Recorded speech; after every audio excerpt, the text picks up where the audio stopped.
বারাসতে voter slip বিতরণ ঘিরে চাঞ্চল্য, বিএলওকে ঘেরাও শুরু তদন্ত। বারাসতের 3 নম্বর ওয়ার্ডের 222 নম্বর বুথে ভোটার স্লিপ বিতরণকে কেন্দ্র করে তীব্র চাঞ্চল্য ছড়িয়েছে। অভিযোগ, বাড়ি বাড়ি গিয়ে ভোটারদের হাতে স্লিপ পৌঁছে দেওয়ার পরিবর্তে একটি লন্ডিতে বসে স্লিপ বিলি করছিলেন সংশ্লিষ্ট বিএলও বুথ লেভেল অফিসার। স্থানীয় তৃণমূল কর্মীদের দাবি, নির্বাচন কমিশনের নিয়ম অনুযায়ী প্রত্যেক ভোটারের বাড়িতে বাড়িতে গিয়ে স্লিপ পৌঁছে দেওয়া বাধ্যতামূলক। সেই নিয়ম ভঙ্গ করায় ক্ষোভে ফেটে পড়েন কর্মীরা। এরপর বিএলওকে ঘিরে বিক্ষোভ দেখানো হয়। তৃণমূলের আরও অভিযোগ, ঘটনাস্থলে সেই সময় বিজেপি ও সিপিএম এর কর্মীরা উপস্থিত ছিলেন, জানিয়ে নতুন করে প্রশ্ন উঠছে। ঘটনা সামনে আসতেই নিজের ভুল স্বীকার করেন সংশ্লিষ্ট বিএলও। তার বক্তব্য, দ্রুত কাজ শেষ করার উদ্দেশ্যে এক জায়গায় বসে স্লিপ বিতরণ করেছিলেন, যদিও এটি নিয়ম বিরুদ্ধ।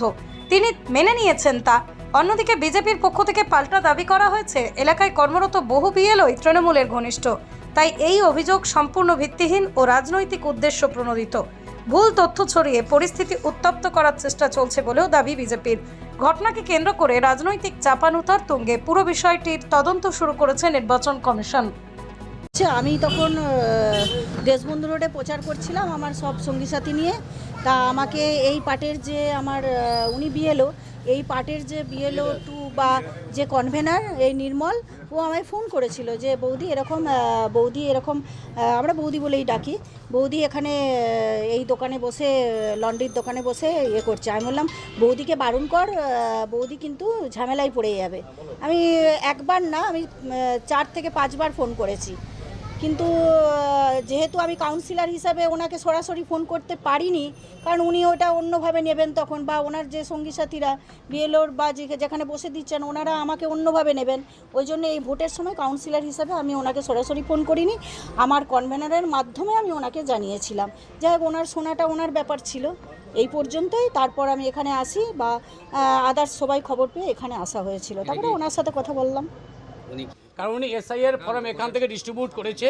আমি একজন বিএলও 2, বিভিন্ন সময় বিডিওর সাথে এবং আমার এই আরও ছিলেন, বিভিন্ন জায়গায় নিয়ম সম্বন্ধে আমার একটা ধারণা আছে। প্রত্যেকের বাড়ি যাওয়ার কথা, 1 বার 2 বার 3 বার, 3 বারে যদি বাড়িতে গিয়ে না পাওয়া হয় তাহলে সেখানে ভিডিও ক্লিপ করে ভিডিও বা উপরে যে উদ্বোধন করতে তাকে জানানো হবে, কিন্তু উনি কোনোটাই করেনি। কারণ উনি সম্পূর্ণরূপে একটা মানসিকভাবে একটা দলের ছায়াতলে জড়িয়ে কাজটা করছে। আমরা 3 নম্বর আর তৃণমূল কংগ্রেস থেকে এর তীব্র প্রতিবাদ জানাচ্ছি এবং সরাসরি আইনের কাছে আমরা দ্বারস্থ করেছি। আমরা সুশৃঙ্খল একটা রাজনীতি করি, কারণ আমাদের নেত্রী মমতা ব্যানার্জি, ওনাকে ওনার জায়গা থেকে সম্মান রেখে আমরা আইনের দ্বারস্থ হয়েছি। আগামী দিন এই এলাকার মানুষ এই ধরনের কাজের তীব্র নিন্দা করবে, কারণ এটা সম্পূর্ণ একটা দলীয়করণ কাজে পরিণত করেছে। কিন্তু একজন বিএলওর যে কাজ, সেটা হচ্ছে সম্পূর্ণরূপে দল মত নির্বিশেষে মানুষের কাজ করে। উনি সেটা করেনি। উনি প্রথম থেকে একটা দলের ছায়াতলের থেকে দলের অফিস ঘরের মতো অফিসে বসে কাজটা করেছে। 3 নম্বর ওয়ার্ড তৃণমূল কংগ্রেসের পক্ষ থেকে তীব্র নিন্দা জানাচ্ছি এবং এই এলাকার মানুষের কাছে আমরা এই কথাই রাখছি যে তৃণমূল এবং বিজেপির ভিতরে পার্থক্যটা কোথায় আগামী দিন বিচার করবেন এবং 29 তারিখ সেটা বুলেটে নয় ব্যালটে প্রমাণ করবেন। আপনারাই হ্যাঁ, এখানে বসে কিছু ভোটার স্লিপ আমি দিয়েছি। এটা কি নিয়মে রয়েছে?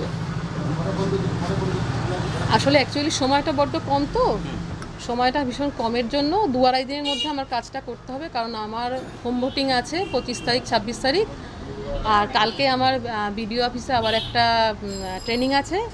সেই কারণে 2-2.5 দিনে কাজটা করতে হবে বলে আমি ভেবেছিলাম এই গলিটাতে অনেক ভোটার আছে, আমি এই গলিটা আজকে কমপ্লিট করে ফেলবো। সেই কারণে মানে সবাইকে দিলে পরে সবাই এসে নিয়ে যাবে, সেই জন্য কম সময় যাতে আমি কাজটা অনেকটা করতে পারি, সেই কারণে বসেছিলাম। কে বাধা দিল আপনাকে? কারা এসে বারণ করলো? না, এটা নিয়ম, এটা নিয়ম নেই তো। এটা তো বারণ করেছেন তো ঠিকই করেছেন, এটাতে আমার কোনো অসুবিধা নেই। যদি কেউ বারণ করেও থাকেন তাহলে সেটা তারা তো নিয়মটা ঠিকই তারা করেছেন। আমি আমার কাজটা তাড়াতাড়ি করার জন্য করেছিলাম, এবার সেটা হয়তো আমার তরফ থেকে ভুলই হয়েছে। কতুলপুরে সর্বপ্রথম এমআরআই পরিষেবা যুক্ত 110 বেডের মাল্টি স্পেশালিটি হসপিটাল হল মেডিকেয়ার জেনারেল হসপিটাল। স্বাস্থ্যসাথী মান্যতাপ্রাপ্ত এই হসপিটালে রয়েছে AC, non AC cabin, modern OT, ICCU, NICU, micro surgery, dialysis বিভাগ, ব্রেন ও spine surgery, cancer surgery, lift সহ নানান পরিষেবা। এছাড়াও রয়েছে সিটি স্ক্যান পরিষেবাযুক্ত নিজস্ব ডায়াগনস্টিক সেন্টার, ডক্টর চেম্বার্স, ওষুধের দোকান সহ 24 ঘন্টা অ্যাম্বুলেন্স পরিষেবা। 24 ঘন্টা অ্যাক্সিডেন্ট এমার্জেন্সি, রোগীর সুচিকিৎসা, সুপরিষেবা এবং সুস্বাস্থ্যই হলো আমাদের মূল লক্ষ্য।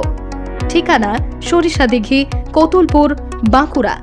যোগাযোগ নম্বর 9434216662 অথবা যোগাযোগ করুন 9732212924 এই নম্বরে।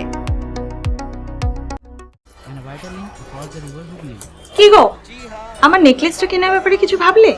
কোথা থেকে কিনবে? সমস্যা হলো কে যে কেমন জিনিস দেয়। এই সর্বকালের প্রথম আলমগিনি প্যালেসের সোনার গহনা, দামও মজুরি সাধারণ জুয়েলার্সের মতোই। প্রচুর চোখ ধাঁধানো নিত্য নতুন এক্সক্লুসিভ গহনার ডিজাইন, যা আপনাদের মন কাড়ার মতো।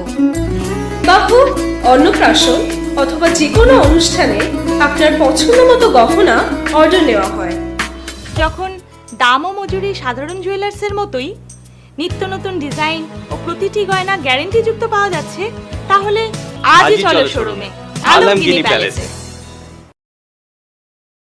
আপনার সন্তানের ভবিষ্যৎ নিয়ে কি চিন্তিত? কোন স্কুলে ভর্তি করাবেন ভেবে পাচ্ছেন না? তাহলে আর দেরি কেন, আজই চলে আসুন পার্ল রোজারি স্কুল, আরামবাগে। সিবিএসই কারিকুলাম অনুসরণে পরিচালিত একটি সম্পূর্ণ English medium school. Play group থেকে ক্লাস 12 পর্যন্ত ভর্তি চলছে। আধুনিক smart classroom, computer lab, science lab ও লাইব্রেরি। পড়াশোনার পাশাপাশি সিঙ্গিং, ডান্সিং, কারাটে ও জুম্বা ক্লাস। সিসিটিভি নজরদারি, বিশুদ্ধ পানীয় জল এবং স্কুল গাড়ির সুবিধা। Pearl Rosary school, Arambagh, Gourhati মোড়, রিলায়েন্স ট্রেন্ডসের পাশে। আজই যোগাযোগ করুন 9339527506-এ।